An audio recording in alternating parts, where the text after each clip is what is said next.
नासिक के अंबड़ इलाके में उस समय अफरा तफरी मच गई जब एक कार चालक ने दो वाहनों को जोरदार टक्कर मारी। उधर मुंबई क्राइम ब्रांच 10 ने एक युवक से 80 लाख रुपए के नकली नोट जब्त कर उसे हिरासत में लिया है। तो वही मुंबई के कांदीवली क्राइम ब्रांच ने गोरेगांव प्रेम नगर के DLH पार्क के दफ्तर में फर्जी विदेशी कॉल सेंटर चलाने वाले 2 डायरेक्टर सहित 6 लोगों को गिरफ्तार कर उनसे पेन ड्राइव और हार्ड डिस्क सहित लैपटॉप और सॉफ्टवेयर जब्त किया है। इधर केंद्रीय मंत्री रामदास आठवले ने मृत तुलसा शर्मा की मां से मुलाकात की। मीडिया को जानकारी देते हुए मंत्री ने बताया कि इस मामले में सरकारी वकील उज्ज्वल निकम से उन्होंने बात की है ताकि आरोपी जिसान खान को फांसी की सजा दिलाई जा सके।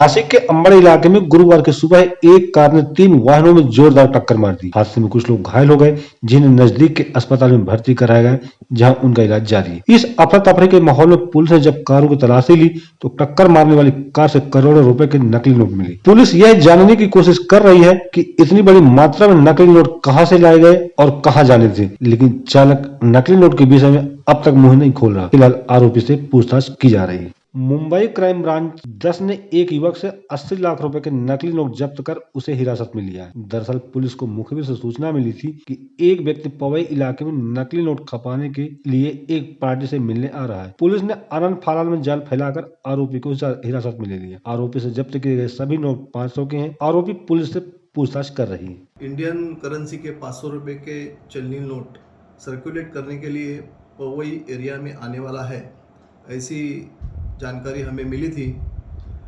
उस जानकारी के तहत हमने 2 टीम बनाकर पवई एरिया में अंबेडकर गार्डन के पास ट्रैप लगाया था। जैसे ही वो वहाँ पर आया हमने उसे पकड़कर उसके पास जो एक बैग थी उसका सर्च किया तो उसमें 500 रुपये के 16,000 ऐसे 80 लाख रुपए नकली नोट्स मिले हैं। उसे हमने इस केस में गिरफ्तार किया हुआ है। उसका नाम सौजन्या पाटिल है जो पालघर से बिलोंग करता है। उस व्यक्ति को दिनांक 4 जनवरी 2023 तक पुलिस कस्टडी मिली हुई है।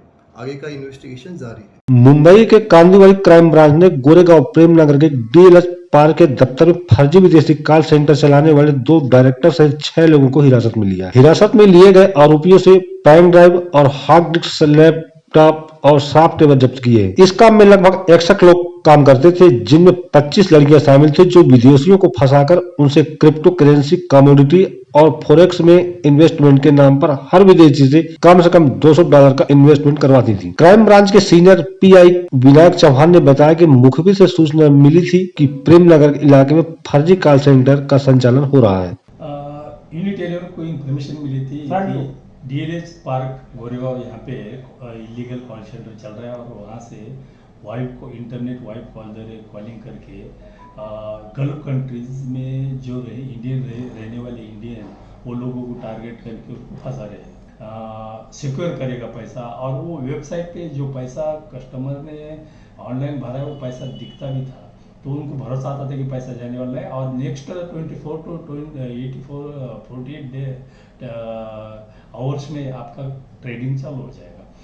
और जैसे वो टाइम खत्म होता था कि वो बाद में वेबसाइट दिखता ही नहीं था और बाद में बंद होता था सब। तो इसी तरह लोगों को फंसाया है।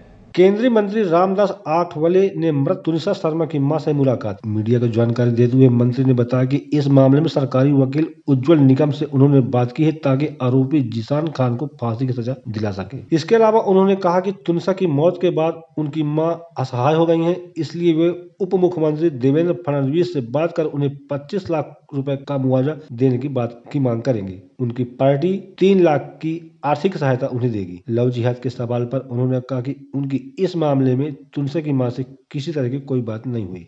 कस्टडी में है और इस केस की पूरी इंक्वायरी चल रही है और मतलब इस केस में जिसान को किसी कड़ी सजा मिल सकती। धोखा तो दे दिया, मतलब इनको सजा मिलनी चाहिए। कौन से साइड से सजा होनी है, लेकिन उनको कठोर सजा मिलनी चाहिए, उनको फांसी की सजा मिलनी चाहिए। ऐसे केस में भी मुझे लगता है कोर्ट है, जो न्यायालय है, वो भी मतलब इसके बारे में जरूर विचार करेगा। और ये मतलब एक नौजवान लड़की थी और इनकी जिंदगी में मतलब भविष्य में उनको बहुत बड़ा मौका था फिल्म में काम करने का और भी बड़ा बनने का। लेकिन 3 महीने की पहचान में मतलब ऐसा इतना हादसा हुआ है और उनको मतलब इन्होंने धोखा नहीं दे देना चाहिए था। अगर दूसरी लड़की के साथ उनका प्यार था तो इनको धोखा देने की आवश्यकता नहीं थी, तो उन्होंने इतना बड़ा धोखा दिया कि उससे ही मतलब अरुति शाह ने आत्महत्या की है। उसके लिए सीजान जिम्मेदार है और उसको कठोर सजा मिलनी चाहिए।